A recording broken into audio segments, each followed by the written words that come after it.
I'm Logan Crawford, and right now on Spotlight, we're diving into a wonderful work that is called Unseen Scars. It is a compelling collection of poems written by one of my favorite poets, one of my favorite authors, and one of my favorite guests. His name is Martin Terrell. This evocative book navigates the complexities of urban America, exploring themes of prejudice, resilience, and growth. With raw emotion and sharp insight, the author's poetry captures the unseen wounds and the enduring spirit of a Black man in America. We're delighted to have this very talented author join us here today on Spotlight. We thank the team at Atticus Publishing for helping us put him in the spotlight today. And we ask viewers like you to support authors like him by subscribing to our channel and by purchasing his remarkable book. The links are below this interview. Martin, great to see you here today on Spotlight. Welcome back. Well, thank you. Thank you. It's very good to see you, Logan.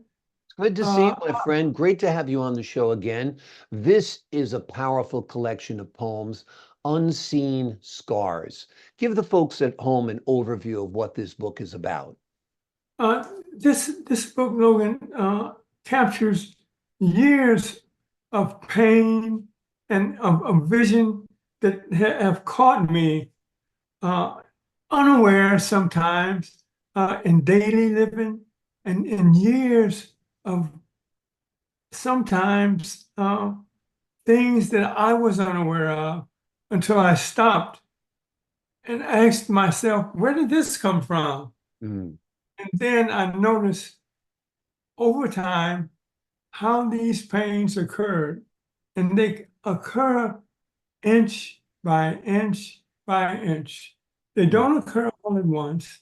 And this is how they happen in our society. We often are unaware of them as they happen, and they pile up upon us as they happen to me. And it gives me something to reflect upon. And when I do, as in one poem, it's as harsh as an eagle's talon against my heart. Yeah. And I can't escape that pain. It's there. And what I'm forced to do is find a way to live with it and exist and not hurt others and make it a way to live and exist and look at it as it is. It's there. Yeah. So find a way to live with it. And this poetry helps me do that. Yeah. And this is a common experience, unfortunately, in Black America, in the America with people of color, that there is prejudice out there, that there is discrimination out there. And sometimes it takes place in very subtle ways, sometimes in very overt ways, but the end result is the same, pain and suffering from the victims of it, right? Right. It begins to occur even as you're a child. Uh, I recognize as a kid, uh, you never, well, things, when I was a kid, smells in my neighborhood that I associated smells in the alleyway of urine, things that as a child, I didn't associate as anything unusual. I would smell them on the way to the store, the smells of the sewer. These were the smells in my neighborhood. That was me. That was part of me until when I was in the foster home, those smells did not exist.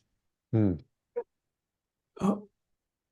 The neighborhood smelled as if people took a bath every day.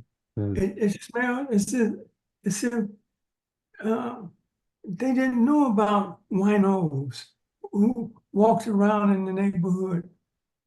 Those kinds of things didn't exist in their childhood. The things that you experience as a young kid, as a poor Black kid, that you experience as part of your life. That's just part of growing up. Those are the scars that are part of you. And as you get older and older, there are other scars Yeah. that you have to learn that these are things that help me adjust to my society. And I've got to find a way to scrub them off Mm. and fit into the society. Yeah. This is not naturally me. And other people don't have to do that because they weren't born to exist with those scars. They don't have to scrub them and get rid of them like poor blacks have to do. Yeah. And some of us never get rid of them. Amazing. In your collection, in this collection, Unseen Scars, is there a poem that really resonates with you, that really stands out? There are a couple, some of them are funny. I won't do Unseen Scars because it's too tough. But people can relate to this. I call this one Pass the Boots, please, because people always tell me pick yourself up. How can you pick yourself up by your bootstraps when you don't have any boots? My neighborhood is littered with broken down homes, broken people, and vacant lots. Where's that 40 acres and a mule when I need it? My neighborhood is a conduit, a pass-through to go somewhere else. It is in permanent transition with transitional people stuck in place. Throwaways in the projects warily watch would-be victims passing further south to the ballpark. It is a neighborhood of streets and numbers that makes it easier for outsiders to define poverty by branding its offspring as drug addicts and criminals.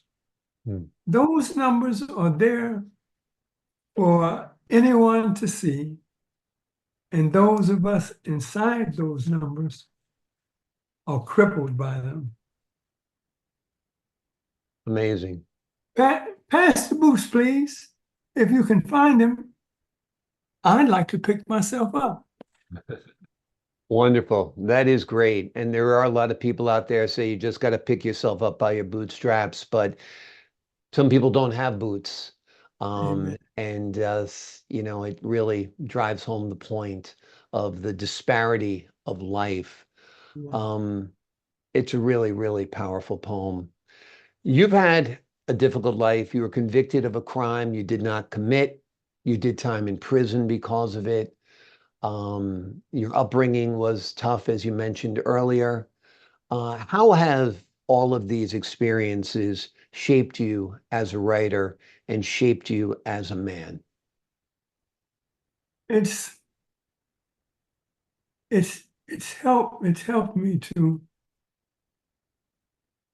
see there's no one that I can see that is unredeemable.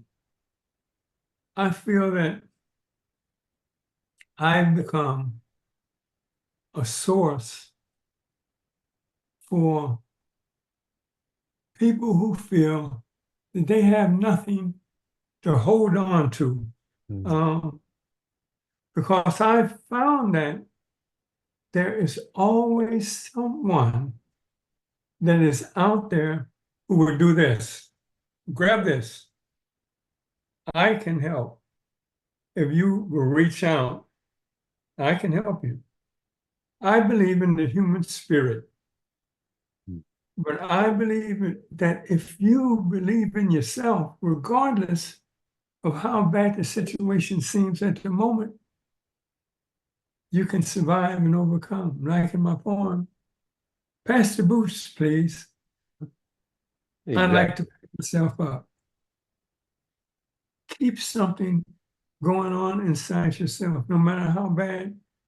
And I found that when I was convicted and sent to prison for something I didn't do, there was only one thing I could do to survive. Say, well, here I am.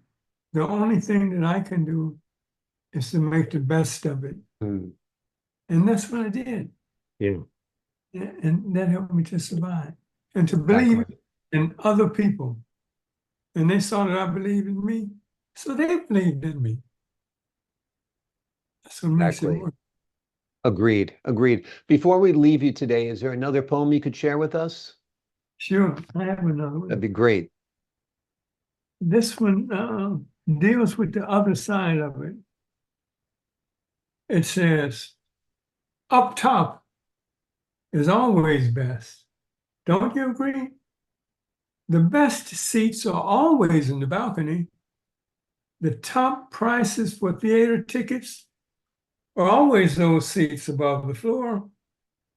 If I were a member of the KKK and couldn't sit in the balcony of the movie theater downtown, I'd be pissed watching all those blacks being forced to sit in the balcony and take the best seats of the movie theater downtown. What the hell is all this segregation about? Yeah. Very powerful. Very powerful indeed. And those seats in the balcony are sometimes tough to come by, right? Yeah, but Yeah. they forced blacks to go up there. But Yeah. on Broadway, that's the biggest ticket, Yeah. Yeah. the balcony. Amazing. Amazing. Well, thank you so much for sharing your insights, your wisdom, and your beautiful poetry as well.